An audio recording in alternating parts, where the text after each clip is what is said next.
एकादशीच्या दिवशी जे लोक अन्न खातात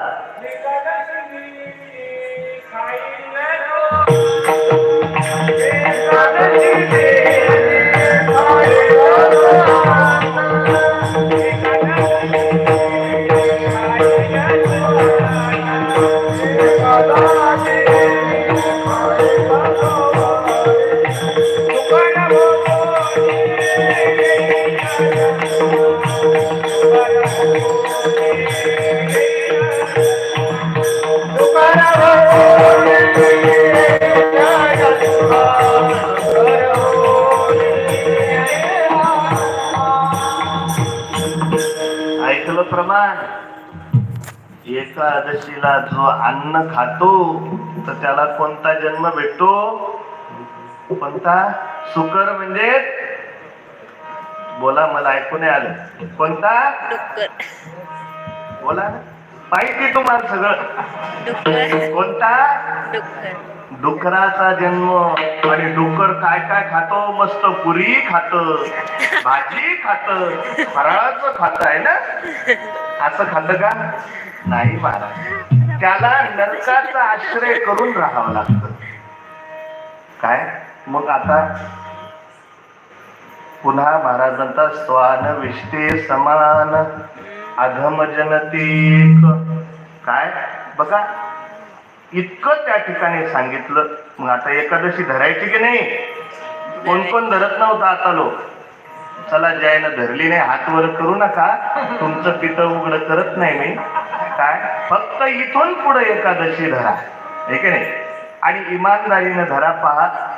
आणि हे आमच्यासाठी धरू नका, तुमच्या प्रपंचामध्ये ध्यानात ठेवा, तुम्ही आज केलेलं आचरण हे तुमच्या येणाऱ्या पिढीसाठी हे त्या ठिकाणी काय असणारे? आदर्श असणार. आज जर तुम्ही त्या ठिकाणी कदाचित तुम्हाला ज्ञानेश्वरी वाचता येत नसेल, कदाचित तुम्हाला गाथा वाचता येत नसेल, आणि येत असेल तर नित्य नियमाने एक पान का होईना वाचा. अहो, तुमचे त्या ठिकाणी नातू असतील, मुलं असतील, परंपरेनं त्या ठिकाणी त्यांना कळेल की आपले वडील आजोबा हे त्या ठिकाणी ज्ञानेश्वरी वाचायचे, हे त्या ठिकाणी गाथा वाचायचे. आणि त्याचाच परिणाम असा होईल की तुमची पिढी जी आहे ही सुसंस्कृत पिढी जन्माला येईल. काय? आणि म्हणून सज्जनांनो, हे व्रत वैकल्य जे आहेत हे संतांनी तुमच्या आमच्यासाठी सांगितले. आणि वैज्ञानिक दृष्टीने जर विचार केला तर विज्ञान सांगतं की 15 दिवसामध्ये 48 तास माणूस हा उपाशी राहायला पाहिजे. किती तास? किती तास? 48 तास तो उपाशी राहायला पाहिजे. म्हणून आपल्या साधू संतांनी काय केलं होतं की दशमीला एक वेळ जेवायचं, एकादशीला काहीच खायचं नाही, आणि द्वादशीला एक वेळ जेवायचं.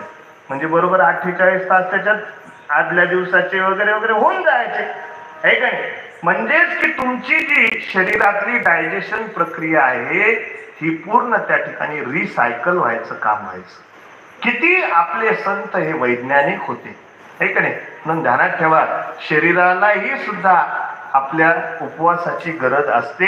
आणि म्हणून देवाच्या नावाने, पांडुरंगाच्या नावाने उपवास केला तर काही बिघडतं का? काहीच बिघडत नाही. म्हणून 15 दिवसाला एक एकादशी धरा.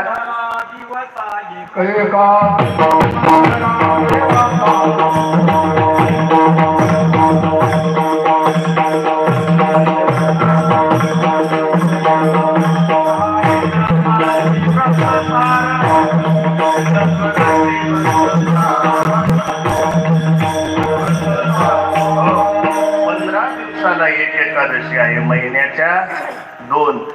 महाराज म्हणतात, का तुम्ही हे करत नाही? करा आणि जीवनामध्ये आनंद घ्या. त्या निमित्ताने माणूस देवाचं नाव घेईल. आणि तोच साधक मी तुम्हाला सांगत होतो की साधक तुकोबारायांकडे पाहत होता. महाराज, अहो तुमची परिस्थिती ही गरिबीची आहे, हलाखीची आहे, तरी सुद्धा तुमच्या जीवनामध्ये तुम्ही समाधानी का आहात? तुकोबारायाने सांगितलं, बाबा माझ्या जीवनामध्ये मी का समाधानी आहे? कारण मी वारकरी आहे. तुला जर समाधानी व्हायचं असेल तर काय कर? जाय जाय तू